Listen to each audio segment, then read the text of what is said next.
housing and the history of redlining that we faced on the west and south sides of the city.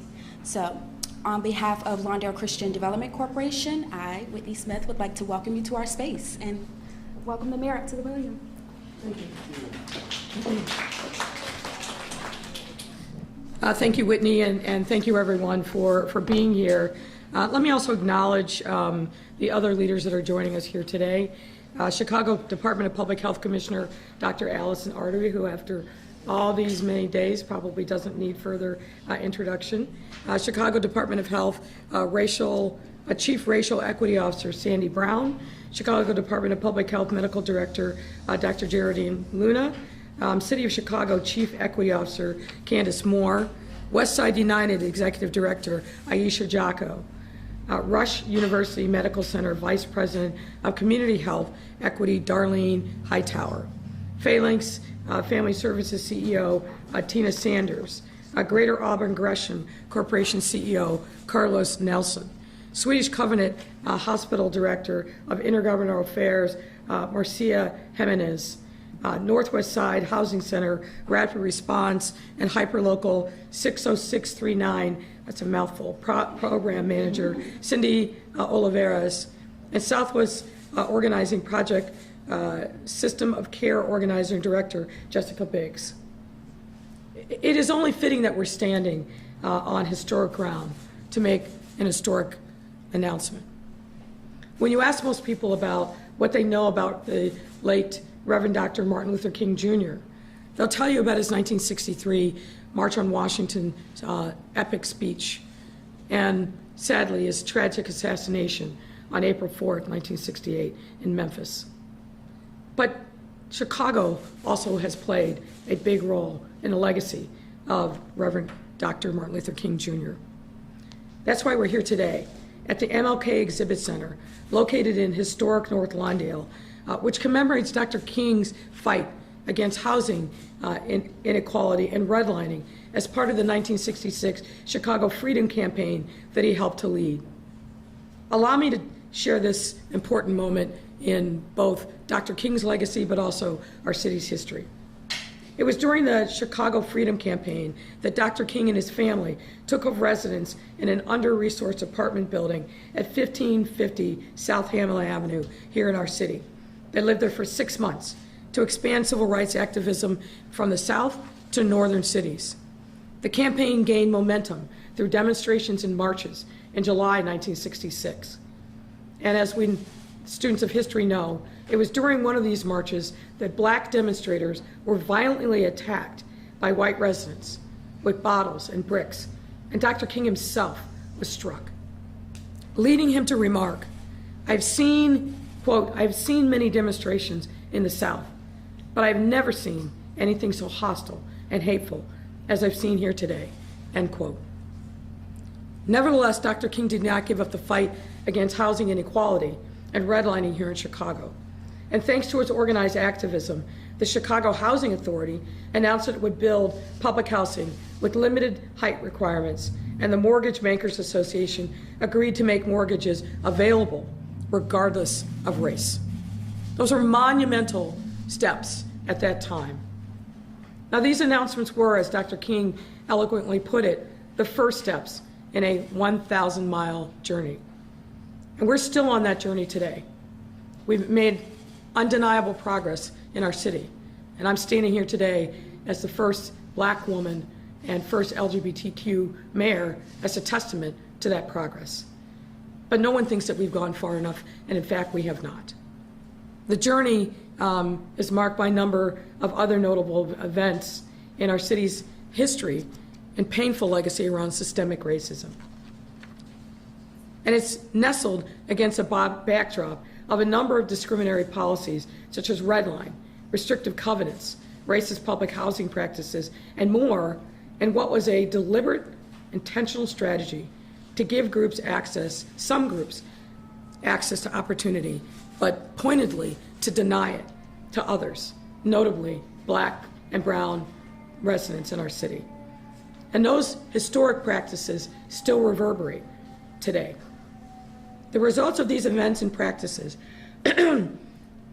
are the source of the great disparities we still see at this moment in health, wealth, and almost every other important indicator of well-being. And they can never fully encapsulate the everyday injustices that Black and brown residents, LGBTQ members of our community, and others, immigrants and refugees, continue to face. And at almost every single point in our city's history, sadly, racism has taken a devastating toll on the health and well-being of our residents of color, and particularly those who are Black. And without formally acknowledging this history and reality and the continuing impact of that infamous legacy, looking at the root causes of today's challenges, we will never be able to move forward as a city and fully provide our communities with the resources that we need to live happy, vibrant, and fulfilled lives. A lesson that we learned the hardest way possible through COVID-19, when it struck our city and wreaked havoc on Black and Latinx communities. That's why, ladies and gentlemen, I am here today with racial equity and healthcare leaders to formally declare systemic racism as a public health crisis here in Chicago. When we think about racism, many of us, you can clap for that.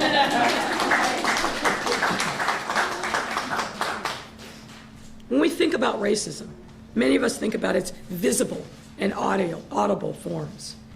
But the reality is the insidious nature of systemic racism has other impacts that are every bit as deep and harmful, but often ones that we can't see, like the impacts on the psyche and other impacts on our bodies that are just as, if not more, deadly.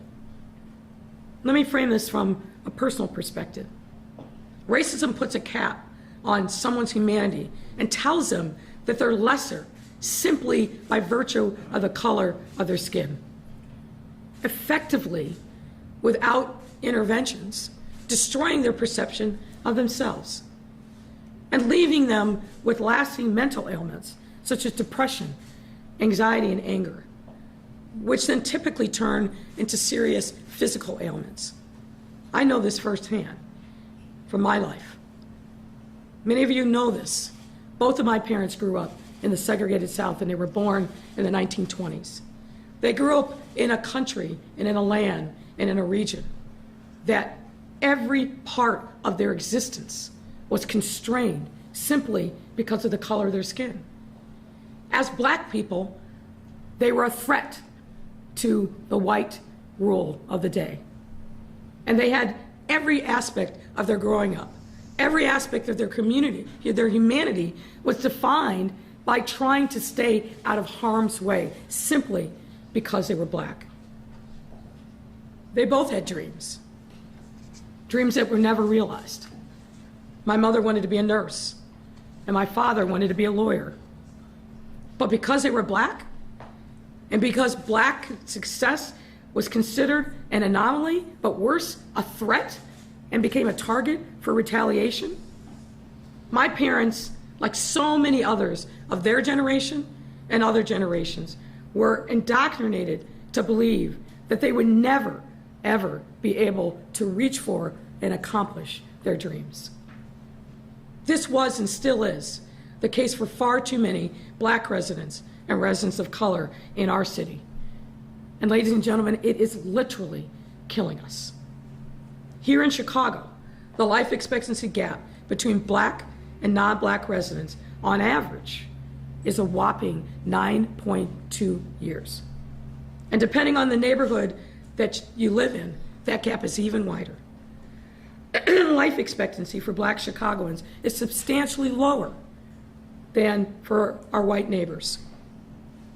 And despite a substantial amount of education, investments, interventions, this historic lack of access to preventative health care has meant that as of June of this year, Black death rates from COVID-19 still are more than double that of white residents. And the Latinx death rate exceeds the white death rate by 76%. These sobering statistics stem from disproportionate rates of chronic diseases, born of historic disparities in medical treatment, safe spaces to exercise, access to nutritious food, the overrepresentation of Black and Latinx residents in low-wage and frontline workforces where healthcare benefits are non-existent in many instances, where employees often work in close proximity to each other and are less able to take paid time off when they are sick. And the list goes on and on. This information confirms what we already know, which is that 80% of health outcomes are due to social factors, including housing, safety, education, economic opportunity. Factors, every single one of which have, through our history as a nation, been impacted by systemic racism. That's why we're making this declaration today, because we can no longer allow racism to rob our residents of the opportunity to live and lead full, healthy, and happy lives. And we are working closely with the Chicago Department of Public Health and our community organizations to address these inequities once and for all. In recent years, we've taken a number of steps to advance racial and health equity, meaning that today's announcement is a continuum, an extension of those ongoing efforts to close the racial health gap. We established a health in all policies approach to the city's decision-making, including policy development and implementation, budgeting, and delivery of services. We established racial equity leadership positions and offices across multiple departments and agencies, starting with the first ever Chief Equity Officer role that Candace Moore occupies in my office, and the Chief Racial Equity Officer role at CDPH. We've also advanced data reports and tools to support racial equity, as well as fostered community co-leadership to promote equitable transit-oriented development and COVID-19 vaccine distribution, notably reflected in the Racial Equity Rapid Response Team, whose members are with us here today, that was key to our equitable response to COVID-19, vaccine distribution, and my hope is will be a critical resource as we continue to build out our post-COVID-19 community health infrastructure. As Dr. Arity will explain in more detail shortly, we have additional tools to fight against racial and health inequity. These tools include Healthy Chicago 2025, an initiative launched by CDPH last year that seeks to reduce the racial life expectancy gap with strategies that tackle the root causes of health inequities. And most recently, a report entitled The State of Health for Blacks in Chicago, which is the first report of its kind to focus exclusively on Black health realities and outcomes with recommendations for our Black residents. That report uses words and graphs to showcase how the racial life expectancy gap is driven by 5 main factors: chronic diseases, homicide, infant mortality, HIV, flu, and other infections, and opioid overdoses, in that order of priority. This landmark report was written by 5 Black female doctors within CDPH, and I want to commend those doctors on their thoughtful and powerful work.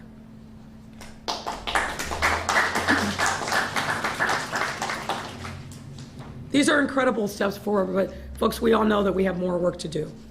It's going to take more than just city departments and sister agencies putting in the work to eradicate systemic racism here in our city.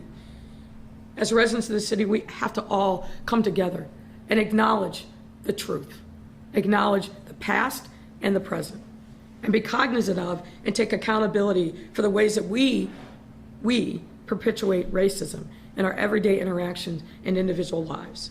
And we've got to change the systems that reinforce that painful legacy. I also want to acknowledge that as we were coming here today, some of you may have heard, the U.S. Supreme Court once again rejected an attempt by Republicans to eliminate the protections of the Affordable Care Act. It's remarkable that in a time of a pandemic, these attacks continue. It's stunning, actually. But luckily, in a 7-2 vote, the Supreme Court rebuffed the latest challenge to a healthcare legislation that has literally given a lifeline to tens of millions of Americans who otherwise would be without health care. When we talk about systemic racism, we need to look at those actions as well.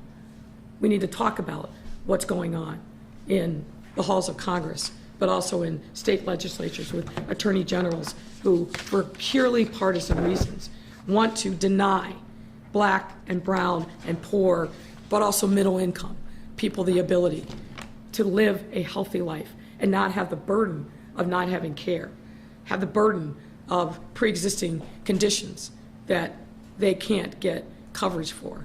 We need to move past this moment. We need to move past this moment for a host of reasons, but in the city, we are doing what we can to stand firm, to make sure that our residents have access to the tools that they need to live healthy and vibrant lives. And with that, I'd like to invite Dr. Arwady to come to the podium.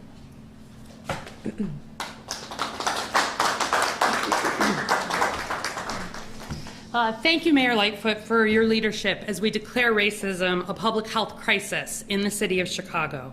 For the past year and a half, you've heard me talking a lot about COVID every day, and people have been asking me, what's next? Well, COVID is not over, but let me tell you, what we are talking about today predates, is still going on, and to an extent will outlive COVID. And this is what is next for the Chicago Department of Public Health and for the city of Chicago. We've seen the toll from COVID on families who have lost loved ones, lost jobs, lost hope during the pandemic, and we've heard over and over again how COVID has been particularly devastating for Black and Latinx communities. But we have also seen the power of an entire city coming together with a common purpose to beat this virus, and we are succeeding.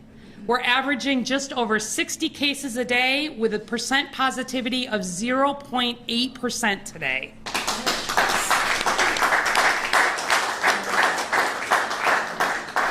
But make no mistake, much of this success has come because we have taken an all-of-government, partnered-with community approach, from mass vaccination sites to rental assistance programs to neighborhood food distribution. And throughout, we have been led by data. We have targeted resources to the people and communities where they are most needed, but we have also seen that when one community is not well, the city is not well and cannot move ahead. And now we have to bring that same unrelenting focus to another more pernicious public health threat, racism. Earlier this week, the Chicago Department of Public Health released a first-of-its-kind data book, The State of Health for Blacks in Chicago. And as Mayor Lightfoot mentioned, the average life expectancy gap between Black Chicagoans and non-Black Chicagoans in Chicago is 9.2 years and rising. And here's some more data highlighting the focus of Healthy Chicago 2025. The diabetes-related death rate among Blacks in Chicago is 70% higher than among non-Blacks. The homicide rate among Blacks is 9 times higher than among non-Blacks. Black infants are almost 3 times as likely to die in their first year of life compared to non-Blacks. Blacks accounted for half of the people living in Chicago with HIV, and the opioid-related overdose death among Blacks is more than 3 times the rate among non-Blacks. And importantly, the racial life expectancy gap is not limited to Black Chicago. We've also seen life expectancy falling for Latinx and Asian Chicagoans, even as it has been increasing for white Chicagoans. There is nothing natural about these statistics. They are unjust and they are preventable. As you heard, we have to work on the root causes of diseases to treat them properly. The immediate causes of this life expectancy gap in Chicago may be chronic diseases or rates of violence. But what causes those chronic diseases? What causes those rates of violence? And we know here in Chicago, life opportunities, from education to employment to housing, are different in neighborhoods just a few miles apart. And this is the evidence of deeply rooted social, structural, and power inequities that have long privileged white Chicagoans. And so today we reckon with this deadly impact of structural racism on the health of Chicagoans. But it is not enough for words to declare a crisis. We insist on coupling these words and our data with meaningful action. So I want to tell you about what's next and 3 commitments CDPH is making. First, we are investing now and moving forward in community solutions. When we released Healthy Chicago 2025 last year, we recognized if we're going to address root causes, local organizations know what's best to promote health and racial equity in their neighborhoods. And we've seen this play out in COVID-19. So today we're taking a major step to let communities lead the way. We've allocated $9.6 million in COVID-19 relief funding from the Centers for Disease Control and Prevention, the CDC, with more to come, to establish Healthy Chicago Equity Zones, 6 geographic areas covering the entire city that will be led by regional and community organizations. And you see the representatives of the lead organizations here. Leading in the far south is Phalanx Family Services. In the near south, Greater Auburn Gresham Development Corporation. In the north central region, Swedish Covenant Hospital. In the northwest, Northwest Side Housing Center. In the southwest, Southwest Organizing Project. And in the west, Rush University Medical Center on behalf of Westside United. And relying on participatory data-informed processes, these organizations will be creating community-based stakeholder coalitions, bringing together community-based organizations from every neighborhood in Chicago to develop targeted strategies to improve both individual and community wellness. In 2021, our Healthy Chicago Equity Zones will primarily focus on increasing vaccine uptake in the neighborhoods that have been most impacted by COVID, building on the work from Protect Chicago Plus and the city's Racial Equity Rapid Response Team. But as we continue to recover from the pandemic, these coalitions will also lead hyperlocal strategies to confront the root factors: health care and social service access, food access, housing conditions, community safety, and the physical and built neighborhood environments. Secondly, we are becoming a more affirmatively anti-racist organization. Sandy Brown is going to speak briefly in a moment about that. But we think that it's critical that institutions must work to transform from within if we're going to be serious about doing this work. And thirdly, we're democratizing our data. Because information is power, we are making investments to ensure that hyper-local data, disaggregated by race, becomes widely available by neighborhood so that people can take action on issues that matter to them. And our hope is that soon people will be able to talk about neighborhood level indicators like rates of chronic disease or food insecurity in the same way that we've come to talk about COVID case rates or positivity. Visit the new and improved chicagohealthatlas.org to get started. This pandemic illuminated inequities that have existed for generations, but we have a one-in-a-generation opportunity here to take what we have learned from COVID forward to a point of transformational change and the opportunity to achieve the healthy Chicago we all deserve. And with that, I'm so pleased to bring up Aisha Jaco, the Executive Director for Westside United. Good morning, and thank you, Dr. Awadi, for your leadership. It is an honor to be here today with you on behalf of Westside United and to co-lead the Healthy Chicago Equity Zone for the West Side, along with Rush University Medical Center. We are also honored to serve as a hub for all of our amazing community leaders and lead organizations, including Austin Coming Together, Breakthrough Urban Ministries, Enlace, Equal Hope, Erie Family Health, Erie Neighborhood House, Esperanza Health, Myafa Redemption Project, and the Sinai Community Institute. These organizations have been on the front lines deploying vaccines and providing key resources to Westside communities since the onset of COVID-19.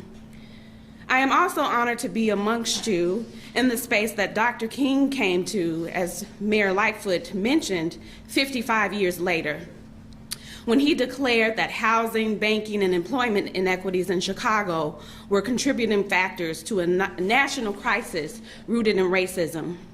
The voices and hard work of community leaders from Operation Breadbasket, the Chicago Freedom Movement, the Chicago Coordinating Council of Community Organizations were also leveraged to bring attention to and actionable strategies to quench the injustices that many Chicago residents, like my family, who moved to 18th and Central Park right down the street in 1967, encountered.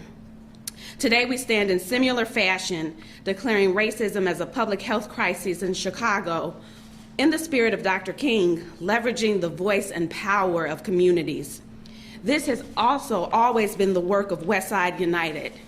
In 2018, 6 healthcare institutions, including Amita Health, Cook County Health, Lurie Children's, Sinai, Rush, and UI Health, a multitude of nonprofits, businesses, government agencies, and residents came together as Westside United to make 10 Westside communities stronger, healthier, and more vibrant places to live.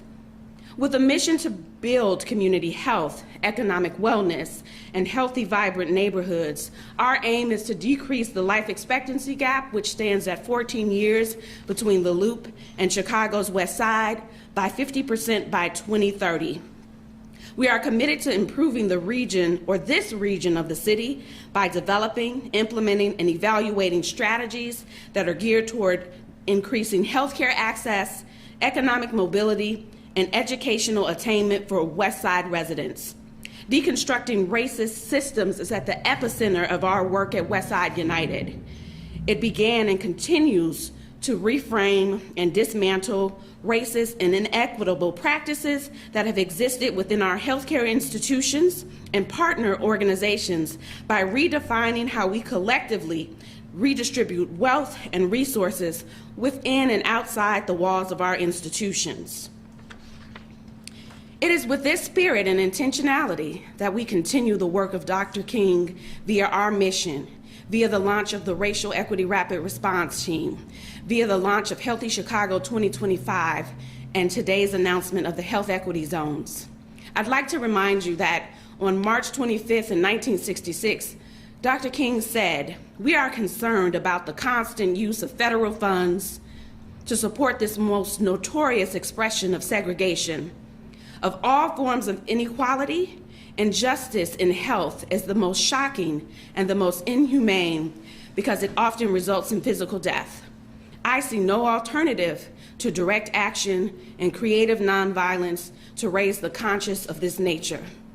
This is our moment to act on this observation made 55 years ago to ensure that those coming behind us don't have to work to address the same inequities because of the frameworks that we are enacting and sustaining today."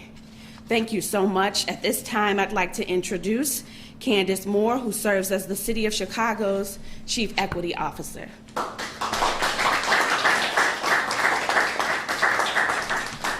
Thank you, Aisha, and good morning, everyone. I stand here really proud to be with many colleagues and community leaders that I've gotten the benefit of working hand in hand with, both since I started, but certainly throughout the COVID pandemic. I'm really proud of the important steps we're taking as a city and that our words will be backed up with action.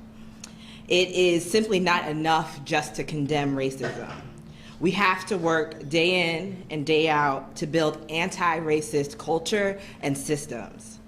That's why this partnership with the Department of Public Health, we've articulated key strategies that will advance and build anti-racist culture and systems. Namely, we're going to be building capacity for anti-racist leadership. That means cultivating visionary, strategic, and authentic leadership that can analyze the impacts of racial harm and inequities and is equipped to build sustainable solutions with communities most impacted by the problems. We're going to be reckoning with the impacts of racism. That means reflecting on how past racial inequalities were and continue to be produced and reclaiming our present engagements with intention to transform relationships, practices, policies, and systems that maintain these inequalities. We're going to advance strategies to operationalize racial equity. This means building our internal infrastructure for change, cultivating a will to act, executing intentional tools and strategies that are differentiated to best meet the needs, and holding ourselves accountable to producing equitable results. And we're going to be empowering transformative community relationships. That means designing fundamentally different structures of engagement and problem solving that embrace shared governance, appropriately resource groups that are impacted by the most racist structures to be key drivers in building and executing the solutions. You've already heard some of the efforts that we're taking on in alignment with that framework, and I'm proud to share a couple more from my office. So in partnership with CDPH, we will be expanding capacity building opportunities for our department and agency leaders by providing racial equity learning cohorts over the next 2 years. This is an investment into the talented leaders of our city who show up day in and day out to serve this great city. This effort allows us to collectively strengthen our muscle for thinking about the impact of race and racism in our city and strategize on ways to better support all Chicagoans with what they need to thrive. And last but not least, we're going to be taking the final steps in our co-creation process of an equity statement of principles with our community by sharing a final draft for public comment. The Equity Statement of Principles is a foundational document that serves to provide a common and unified language and understanding of equity as both a process, but also an outcome. The goal is that this statement will live to be embraced by the entire city government and serve several purposes, including but not limited to guiding the work of the citywide planning initiative, We Will Chicago, City Department strategic planning, and other city practices, priorities, and initiatives. While these are really important steps on our journey, I'll note they are just a beginning. Together, we must make a collective commitment to act toward building systems of inclusion that are able to reflect on our past, reclaim our present, and reimagine our future. Thank you, and I'm excited to introduce my colleague, Chief Equity Officer, Sandy Brown.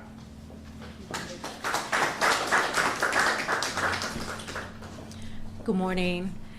I would like to thank LCDC for opening the MLK exhibit for us today, as this display is a wonderful backdrop and a stark reminder of why this proclamation to racism as a public health crisis is so important in this moment.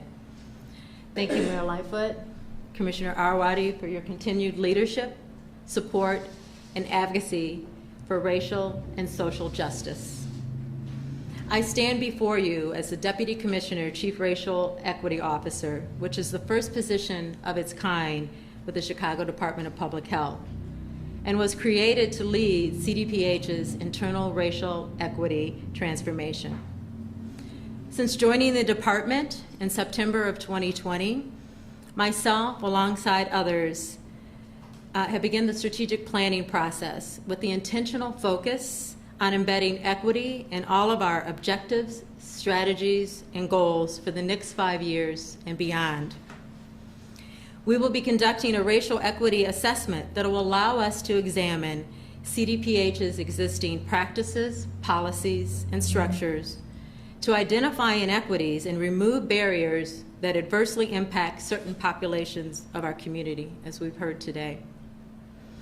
This would include looking at our internal recruitment and hiring process in order to address the lack of Black, Indigenous, and people of color in senior leadership roles, conducting a communications audit to strengthen our external messaging, improve the ease of accessibility, and streamline navigating our website, and building internal capacity to expand our community outreach and partnerships as we work collaboratively to eradicate racism, close the life expectancy gap of Blacks in Chicago, and put measures in place to ensure all Chicagoans, regardless of where they live, will have equitable access and resources and services to live healthy lives in Chicago.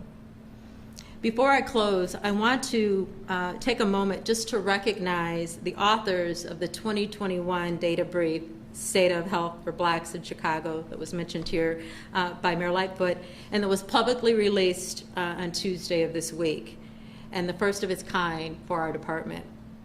Congratulations to Blair Akins, Dana Harper, Rochelle Paul Brutus, Donna Scrutchins, and Yas Simpson, members of Chicago Department of Public Health Health Equity Index Committee, for your time, dedication, and commitment. And we're so proud to have this brief have been released this week. And so if you haven't got your copy, please let us know so that we can make sure you can get a copy of the brief. And I'm going to turn this over to Dr. Luna, Medical Director at Chicago Department of Public Health. Welcome, Dr. Luna.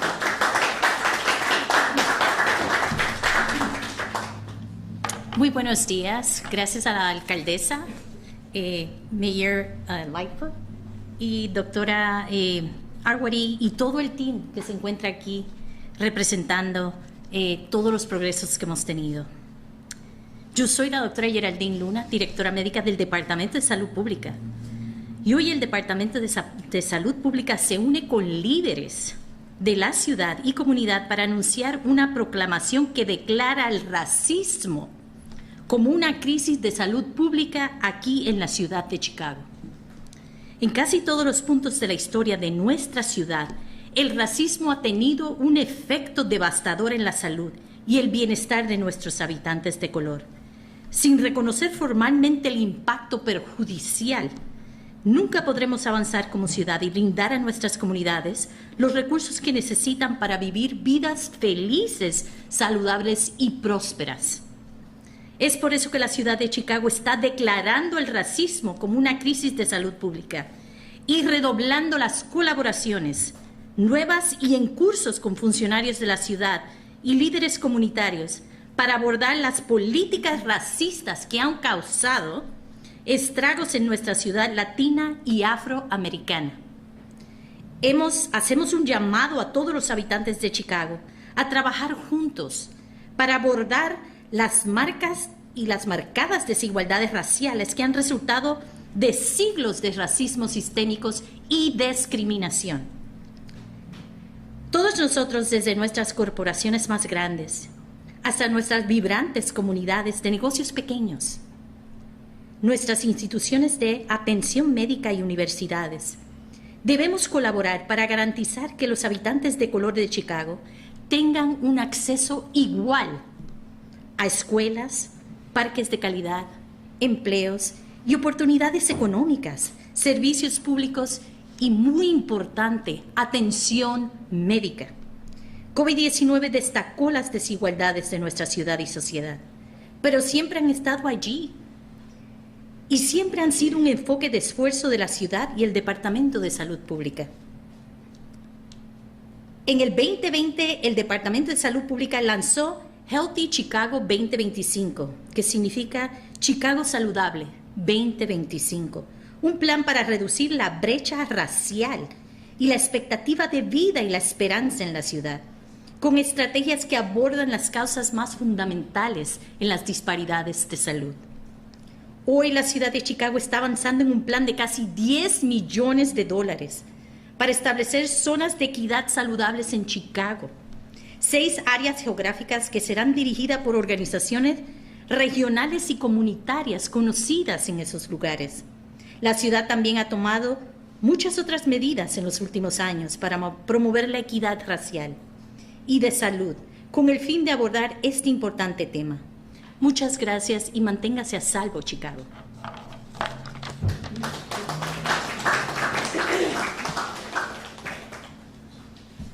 Happy to take your questions. Let's start with on topic. Mayor? Yes, sir. First of all, I mean, it sounds like a common sense measure. The question is, how much money will the city invest in these programs as compared to the amount of money the city is investing in policing these same communities? Well, we have already invested really tens of millions of dollars, if not hundreds of millions of dollars, on a range of different initiatives emanating either from CDPH, the Department of Family and Support Services, or other city agencies, or from our corporate budget. You know, as we talked about, and I think the speakers really spoke to this issue really eloquently, the things that lead to life expectancy gaps, to healthcare inequities, are rooted fundamentally in systemic racism, but they manifest themselves in lots of different ways. So what we have been trying to do is counteract that history, that legacy, by making the kind of investments, whether it's in public housing, in public health, in the support services that we provide, in education. All of these investments are with an eye towards equity and really righting the wrong of the past. And we'll continue to make sure that we've got the resources that we need to make those kind of investments, because fundamentally, that's what's going to turn things around. And you mentioned public safety. Look, I'm a firm believer in treating public safety, but particularly gun violence, as a public health crisis. And when you do that, you look at the root causes. That examination leads us right back to the same places that we're talking about today. Systemic racism, lack of investment, lack of opportunity, which leads to lack of hope, despair, and violence. It is a continuum. Mayor, Yes, we've heard this a lot from other cities and states in the past year, as well as the CDC. Why is this important now? And then a second follow-up to that question is, how much did COVID play a part in making this declaration today? Well, we needed to make it now, and it's way past time that as a city we made this declaration, and we're following the lead of other cities and states that have already done so. But I want to emphasize that it's not enough to just make the declaration and talk about it. We've got to follow it up with concrete actions as outlined in the comments from Dr. Arwady, the work that we're doing on Healthy Chicago 2025 and other initiatives across city agencies to address some of these systemic issues. And the question of COVID, COVID laid bare a lot of disparities. You know, when we started looking at the disproportionate impact of COVID on communities of color, in particular, there's a straight line to the lack of access to safe, affordable, high-quality health care, and all the mythology that had been built up around communities of color's fear of the healthcare system, not using preventative care, waiting until, in many instances, way too long. Westside United was really formed as a result of seeing those life expectancy and other healthcare gaps to really demystify the healthcare system and bring people into care. So COVID brought in sharp relief all of the long-term systemic problems around inequities, but particularly around lack of access to healthcare. So we've sharpened our focus now for 15 plus months on this issue. I said at the very end of my remarks, and let me highlight it again, the work that we've done over this last 15 plus months. I gave a charge to my team from the very beginning. Let's not build temporary scaffolding. The challenge that COVID really forced us to reckon with at a much more accelerated pace than we might otherwise have is a challenge, but also an opportunity. We wanted to build partnerships, authentic relationships, but also infrastructure and systems that we could scale up in a post-COVID world and really build much more widespread but equitable access to healthcare at the community-based level. That's why we've leaned into the relationships that we developed with the folks who are here today, as well as our federally qualified healthcare centers. We've got to do a better job as a city in partnership with folks on the ground to bring people into care and really try to improve life and healthcare outcomes. Were there other on-topic, because mine are, I didn't know. Anybody else on top? Go ahead. Okay. Elected school board. Yep. Obviously, it isn't what you wanted. Is the governor this morning says he will sign, he plans to sign this. Do you see a way to perhaps make some changes? Well, I think you also have to look at the very end. The sponsor in the House filed a motion to reconsider. That puts the bill on hold. And we already reached out, and we plan to continue negotiations, actually real negotiations for the first time over the last couple of months. So I do see a path forward. We've got to address some of the obvious deficiencies in the bill. If you watched or listened to the committee hearing yesterday morning, also the questions that were put to the sponsor on the floor last night, there were a number of things that were identified. The size of the board, 21, where the largest elected school board in the country is only 9. The fact that the 21 can set their own compensation without any checks and balances and build, not only pay themselves whatever they want, but build a huge bureaucracy, dollars that in my view should be pumped back into the system to help support the education of our children. The fact that the Latinx, undocumented members of the Latinx and other communities here in Chicago are completely disenfranchised. The fact that there's no guardrails around the amount of money that can be spent on a single campaign. We know from the experience of there, a single race was $1 million. That doesn't bode well for parents who are demanding a seat at the table to actually have the opportunity to get one of those 21 seats. So the fact that the bill doesn't account for the fact that the city of Chicago provides $500 million annually to CPS and climbing in the out years because of CPS's structural financial issues. There's a long list. I think all of those were identified by individuals yesterday in the committee hearing as well as on the floor. So my hope is that we will come together quickly and work on a trailer bill that we can present to the members of the General Assembly in the veto session. Crime. There has been some incidents, 4 different armed robberies near the Mag Mile, Old Town area. The looting patrols that were on the Mag Mile apparently are no longer there. Is that right? I mean, is this what? It's the age-old question. You can't have a cop on every block, but it certainly doesn't bode well when you hear of families being robbed near the Mag Mile. Well, obviously, we're very concerned about that. We have put officers on fixed post, both north and south of the river.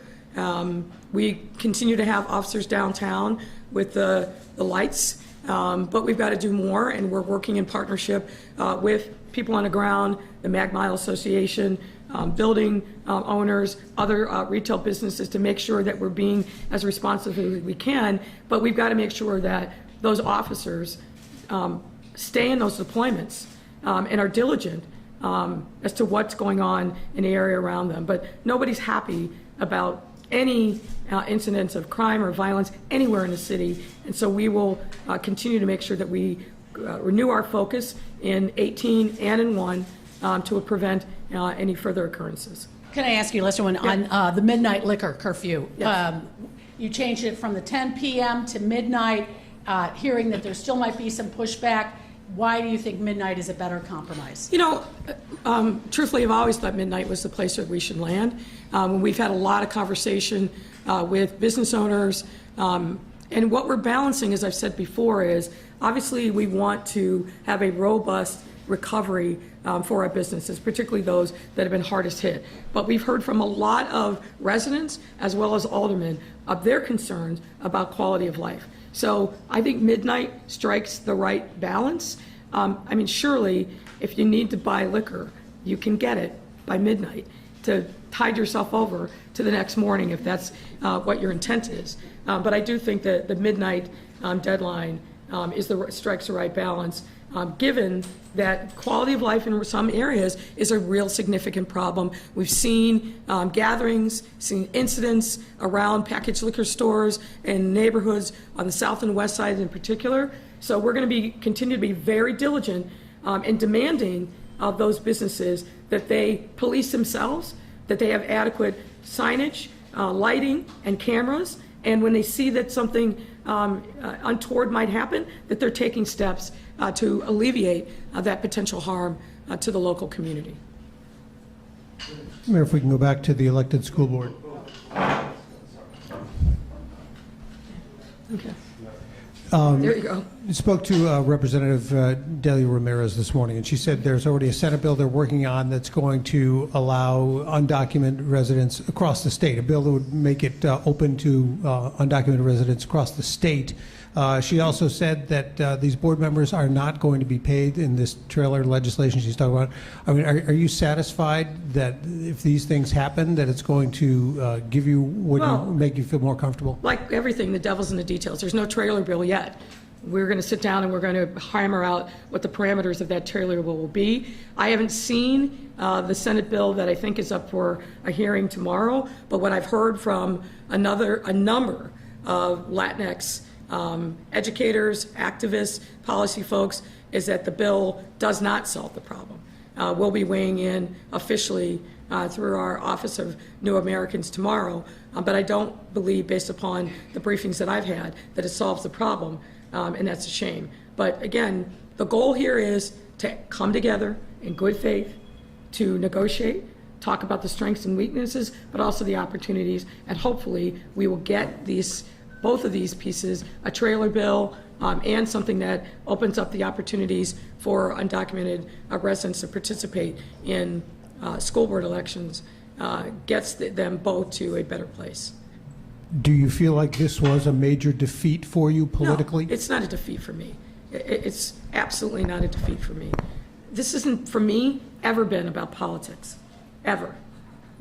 This is about making sure that our children and our parents have a real seat at the table, and that any change in governance is superior to what we have now. The bill that was passed is not. It's deeply flawed. You heard the commentary from the members themselves about that. That's why we're going to be meeting to negotiate on a trailer bill. But this has, for me, it's never been about the politics. I can't speak for others. Good morning, Mayor. Many people see, we know the goal is to close the life expectancy gap between the white community and the black community, but many people feel that this is more of a crime problem and not a public health crisis, because we've had 1,702 people shot since January, 310 dead, and 80+% is black on black crime. The homicide rate is not the biggest driver in life expectancy, and Dr. Artery can speak to that. So that's not borne out in the data. Obviously, we don't want shootings, we don't want homicides, but the biggest driver of a life expectancy gap is a lack of access to medical care, the underlying comorbidities like diabetes, health disease, heart disease. That is really the thing that is driving it. I gave you the list in descending order. Yeah. Homicide's not the number one factor. It's a factor, to be sure, but certainly not the number one factor. Okay. The data absolutely proves something entirely different. Okay, understood. And we're learning this morning that Lurie's Children's Hospital, they have 1,800 kids on a waiting list to seek mental health, get help for mental health issues, Is there any way that we can get some of that COVID relief funding to them and to these other hospitals around the area that need help? Well, I'm not aware of that waiting list, but it's been clear, and I'll invite Dr. Arwady up to speak more specifically about it. COVID has had a dramatic impact on everyone, including our young people. And the fact of the matter is, that's one of the reasons why I fought so hard to get our schools open back up, to give parents the opportunity to have their kids come back into what is really one of the major social and organizing tools, if you will, for their young people, which is the school. I went to my daughter's last day of school yesterday, and there was a lot of happiness and joy, obviously, for summer break to be starting. But there were a group of young girls, probably fifth graders, I would guess. They were in tears. And they were in tears because they were going to miss each other, because they had come together 5 days a week for now months in my daughter's school. And that bond that you get with your peers, it's irreplaceable. And the absence of that for almost 2 school years, and the harm that has caused, cannot be understated. So we've got to, as we have been talking about, really attend to the social and emotional welfare of our children. It is critically important that happens. Goes back to this question of elected school board. How are we going to be dealing with the post-pandemic needs of our children? And whatever the new form of governance is, has to understand and acknowledge these challenges that our young people are facing. And she's been back in school since August, correct? My daughter? Yeah. No, she was back in school full time, I want to say, since sometime in March, I believe. Okay, but that's the goal next year, is to have Catholic, private, public schools back Monday through Friday. Look, what I control and have influence over is Chicago public schools. We will be back. Barring some new epic surge, which we do not anticipate, 5 days a week, every week, in person. Yes, sir. Hi, Mayor. Very nice to see you today. I wanted to ask about... Can you just identify yourself? Yes, my name is Pascal Sabino, West Side reporter for Block Club Chicago. Okay. I wanted to ask about some of the mass shootings that we've seen recently in West Garfield Park, just a little bit north of here. On Tuesday, there was a mass shooting. Sorry, getting some feedback. That's okay. There was a mass shooting on Tuesday. I talked to some of the residents in the area. They said that... Are you talking about the one in Inglewood? In West Garfield Park. Okay. Right around Madison and Pulaski, that corner, people say, including violence prevention groups, they say that's one of the largest open-air drug markets in the city. Lots of the residents and the business owners that I've talked to have said, you know, there's really no recourse. We call the police don't come. There's police cruisers driving by, you know, drug dealing happening in the open streets. And so I just wanted to ask about some of the police response to issues like that, where it feels, you know, residents feel like there's nothing that they can do, even when they do try to take a stand. So that's not my understanding, and that's certainly not my observation. Really, for the last 2 years, what we call the Pulaski Corridor, from the Eisenhower on the south to Lake Street on the north, that is a notorious area, and there have been historically open-air drug markets. People coming from the suburbs, both by car but also by public transit, to score heroin, meth, whatever flavor you want. And in some instances, in years past, it looked like a scene out of some other country where you got runners at the train stations going up to people and asking what they want and then taking them to places where they can get that fulfilled. We have, since the summer of 19, working very diligently with the folks on the ground in those neighborhoods, been working to disrupt those open-air drug markets. Just 2 Saturdays ago, we announced what we've called the West Side Initiative, that is focused exactly in that area, combining, of course, heightened law enforcement presence, but really working with community members on the ground there to build supports for things like green spaces, working and using Legler Library reopening as an anchor institution, the Melody School that's right there that now has a beautiful playground. But we've been there in that neighborhood intensely for the last 9 months, engaging folks on the ground. We cut the ribbon, if you were, or did a groundbreaking on a roller skate area that's going to be opened up in a vacant lot. So we're investing a significant amount of city dollars, but also attracting philanthropic dollars to this very area because of the challenges. So I know Deputy Chief Cato, he's in charge of the West Side, also the commanders that are on the ground there, they know the charge. The charge is we must be responsive, we must disrupt these open-air drug markets, but we must do it in partnership with the community and build capacity in those communities so that when an area is cleared, the community has the ability to reclaim that territory once and for all. I'm going to be out tonight to the West Side to address the community related to that shooting. Look, nobody likes what's happening with gun violence in the city, least of all me.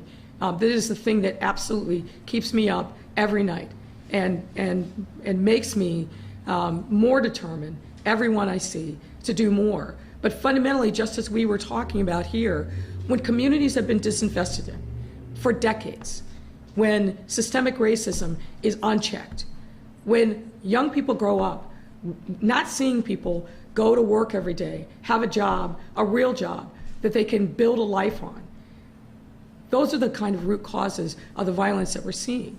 There's no question about it. So we've got to disrupt those root causes by flooding these areas with resources, building capacity, working hand in hand with the community. But I'm going to say what I always say in this kind of circumstance, the federal government has to step up too. The fact of the matter is there are too many illegal guns on the streets of Chicago, and we're seeing these mass shootings now everywhere. I think there's over 50 just in the last few weeks or last couple months across the country, whether it's Austin was the most recent one outside of Chicago.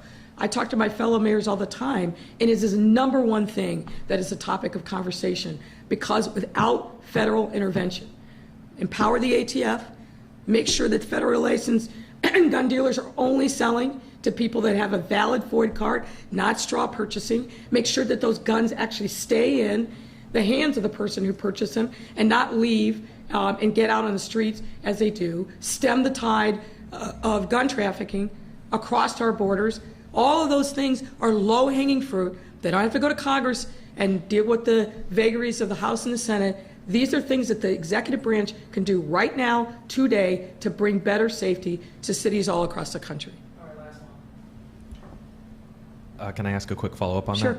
that? So Madison and Pulaski, the roller rink, some people in the community are saying, hey, it's inappropriate to open up a roller rink. We're going to be bringing children into a place that's, known to be a really dangerous hotspot, one of the biggest open-air drug markets in the city. And so it's kind of a chicken I think or you're the egg conflating problem. a couple of areas, right? So the vacant lot on Madison, west of Pulaski, where the roller rink is, number one, that was done because community members told us they wanted that. So we're about building capacity and supporting the community in their aspirations. If you watch the announcement and the groundbreaking, there were 40, 50 community members representing various groups across the West Garfield Park. So there are always going to be people who criticize, but after 9 months of deep engagement with this community, we felt like we had a pretty good steer from them about what they wanted. Our goal was to provide resources to bring those aspirations into reality, which is what we've done. And I look forward to going back in July when the roller rink area opens up, but more development and resources are coming to the West Garfield Park neighborhood. All right. Thank you all.